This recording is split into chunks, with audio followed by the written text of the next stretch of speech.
প্রতিদিন সকালে ঘুম থেকে উঠেই কি হাঁটুতে ব্যথা অনুভব করেন? সিঁড়ি ভাঙতে কষ্ট হয়?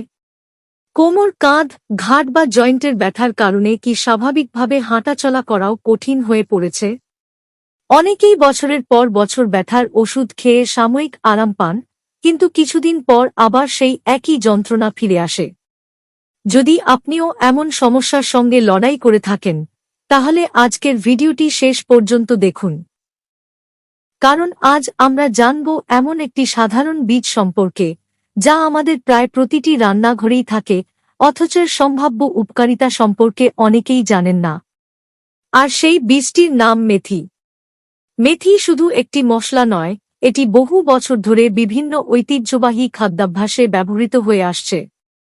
এতে রয়েছে খাদ্য আঁশ, আয়রন, ম্যাগনেসিয়াম, ম্যাঙ্গানিজ এবং অ্যান্টিঅক্সিডেন্ট সহ বেশ কিছু উপকারী উদ্ভিজ্জ উপাদান। গবেষণায় দেখা গেছে এসব উপাদান শরীরের প্রদাহ কমাতে ভূমিকা রাখে। মেথিতে রয়েছে ডায়োস্টেনিন নামের একটি প্রাকৃতিক উদ্ভিজ্জ যৌগ, যা নিয়ে বিভিন্ন গবেষণা হয়েছে। যাদের জয়েন্টে শক্তভাব বা প্রদাহজনিত অস্বস্তি রয়েছে, তাদের ক্ষেত্রে স্বাস্থ্যকর খাদ্যাভ্যাসের অংশ হিসেবে মেথি উপকারী। যাদের হাঁটুতে অস্টিওআর্থ্রাইটিসের কারণে ব্যথা থাকে, দীর্ঘক্ষণ কাজ করার পর কোমর বা ঘাড়ে অস্বস্তি হয়, কিংবা জয়েন্টের প্রদাহজনিত সমস্যা রয়েছে, তাদের জন্য স্বাস্থ্যকর খাদ্যাভ্যাসের অংশ হিসেবে মেথি উপকারী। এছাড়া এতে থাকা খাদ্য আঁশ হজমে সাহায্য করে, রক্তে শর্করার মাত্রা নিয়ন্ত্রণে সহায়তা করে এবং দীর্ঘক্ষণ পেট ভরা রাখে। কিছু গবেষণায় হৃদস্বাস্থ্যের জন্য উপকারের কথা উল্লেখ করা হয়েছে। মেথি খাওয়ার উপায় হল, রাতে 1 চা-চামচ মেথি 1 গ্লাস পানিতে ভিজিয়ে রাখুন। সকালে সেই পানি পান করুন এবং ভেজানো মেথি ভালোভাবে চিবিয়ে খান। কেউ কেউ এটি দই, সালাদ বা রান্নার সঙ্গেও খেয়ে থাকেন। অনেকেই সকালে ঘুম থেকে উঠে শরীরে শক্তভাব বা জয়েন্টে অস্বস্তি অনুভব করেন। নিয়মিত ব্যায়াম, পর্যাপ্ত পানি পান, সুষম খাদ্য এবং মেথির মতো পুষ্টিকর খাবার, এই অভ্যাসগুলো দীর্ঘমেয়াদে শরীরের জন্য উপকারী।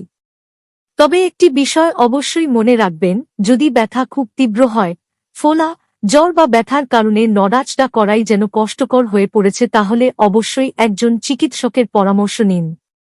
আরও একটি বিষয় জেনে রাখুন, মেথি অতিরিক্ত পরিমাণে খাওয়া উচিত নয়। সাধারণত দিনে 1 থেকে 2 চা-চামচ মেথি সুস্থ প্রাপ্তবয়স্ক মানুষের জন্য যথেষ্ট। অতিরিক্ত খেলে কারো কারো পেট ফাঁপা, গ্যাস, ডায়রিয়া বা রক্তে শর্করা অতিরিক্ত কমে যাওয়ার মতো সমস্যা হতে পারে। ভিডিওটি যদি আপনার ভালো লেগে থাকে, তাহলে একটি লাইক দিয়ে আপনার ভালোবাসা জানিয়ে দিন।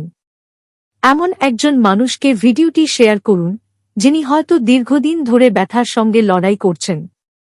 আর স্বাস্থ্য নিয়ে নির্ভরযোগ্য ও তথ্যভিত্তিক ভিডিও সবার আগে পেতে আমাদের চ্যানেলটি সাবস্ক্রাইব করে পাশে থাকুন। সবাই সুস্থ থাকুন, ভালো থাকুন, ধন্যবাদ।